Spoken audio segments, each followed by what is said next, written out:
Hello, this is Jayhawk Scott, and today I'm going to talk about the mag float. I would imagine most people out there have a mag float or have something similar to this. I know they make more expensive ones. I have never quite been able to stomach the price of some of the other magnetic scrapers out there. I've seen some, on bulk reef supplies up over $100, and they probably are better than the mag float, but I just don't know that I could stomach that cost. This is a large mag float. They make them in multiple sizes. This one is for glass aquariums. Obviously this is not a new unit. This is one I've been using, if you get one if you have an acrylic tank, don't get the glass one, get the acrylic version. The acrylic versions are blue, and I've got one of those for the little BioCube upstairs.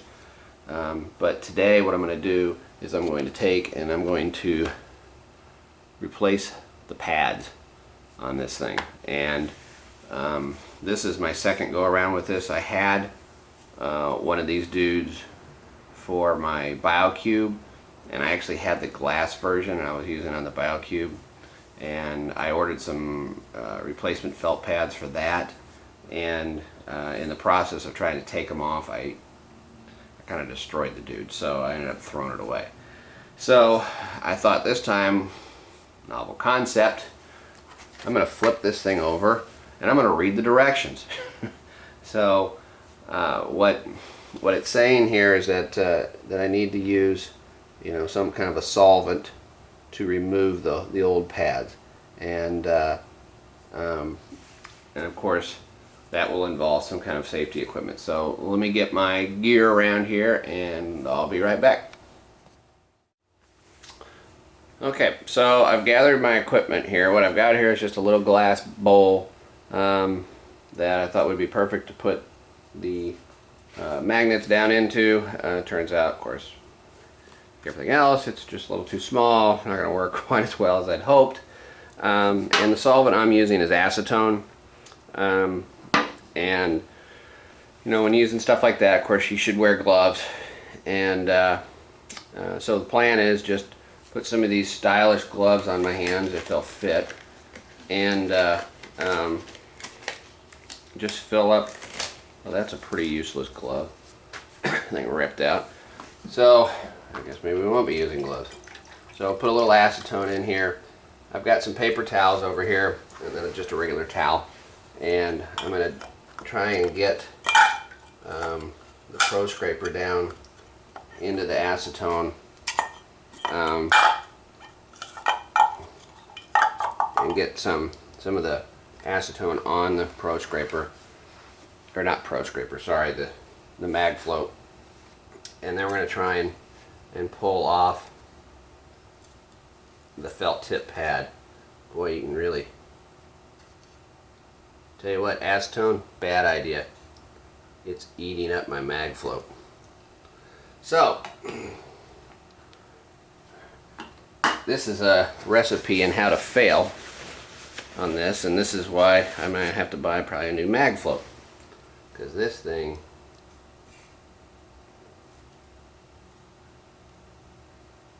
I don't know. Let's see, I don't know if I'm going to be able to get this thing off of here or not now. And we'll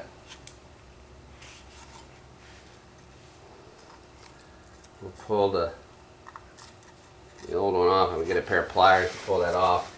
And boy, that dude is not real kind to my mag float. I don't know. I may be buying a new one.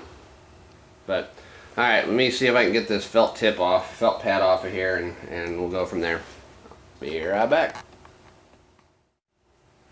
Okay, you can see I've got the felt pad most of the way off of there. I'm just using a pair of pliers, grabbing it and pulling. I'll tell you what, the adhesive they use on this stuff is pretty strong. Alright, now to get done, you can still see there's, I don't know how well you can see that, there's still some adhesive on here, so that's what I'm going to use the acetone for. See if I can get that off, and I'll just use a little bit of the corner of this towel, dip it in the acetone, and rub it on there and see if I can't get that solvent off of there. I don't recommend, based upon what happened the first go around,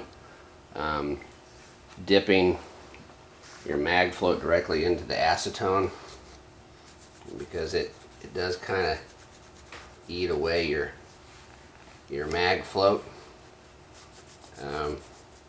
Putting the acetone on here does seem to be working pretty well on the glue.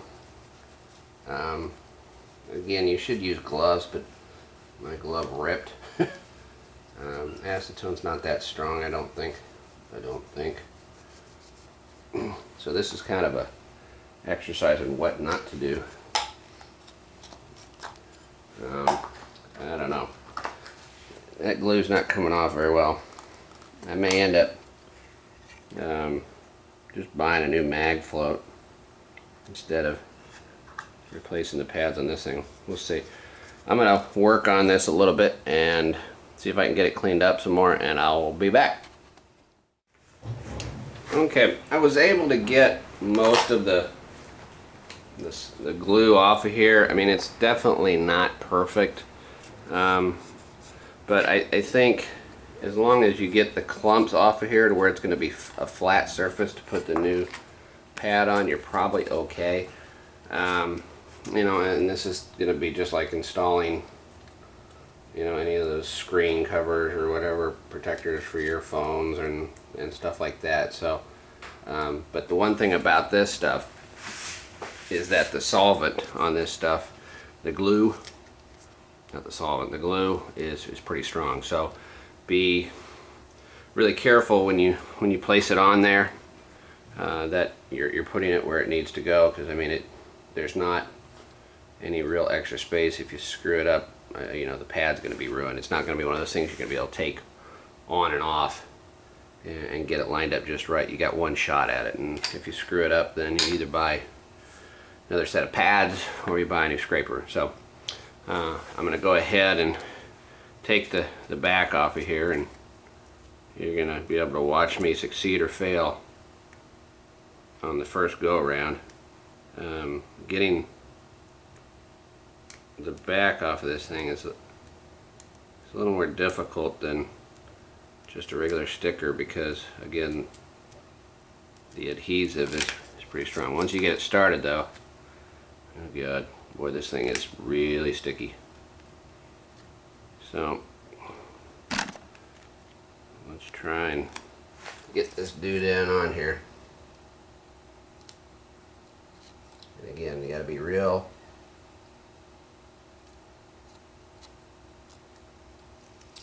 careful when you put it down on there. And I did a pretty good job. So I think that works pretty good. Replacing the pads is definitely cheaper than replacing the whole scraper. I'm not going to do the felt pad on this side. There's nothing wrong with it.